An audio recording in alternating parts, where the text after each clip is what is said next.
Ang mabuting balita mula sa langit sa araw na ito.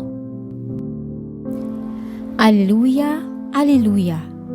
Papuri sa Diyos Ama, pagkat ipinahayag niya, hari siya ng mga aba.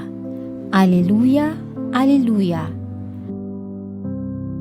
Ang mabuting balita ng Panginoon ayon kay San Marcos. Pinupuri ka namin, Panginoong Hesukristo. Noong panahong iyon, may nagdala ng mga bata kay Jesus upang hilinging ipatong niya sa mga ito ang kanyang kamay. Ngunit pinagwikaan sila ng mga alagad.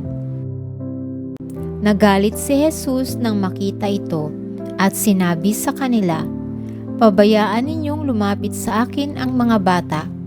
Huwag ninyo silang sawayin, sapagkat sa mga katulad nila naghahari ang Diyos.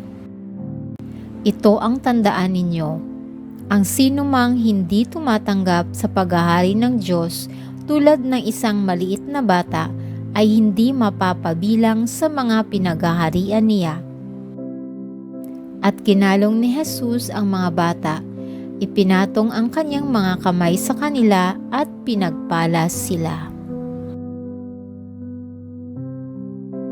Ito ang mabuting balita ng ating kaligtasan. Papuri sa Diyos.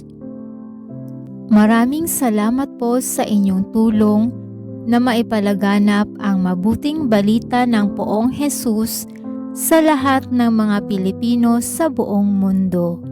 Pagpalain nawa tayong lahat.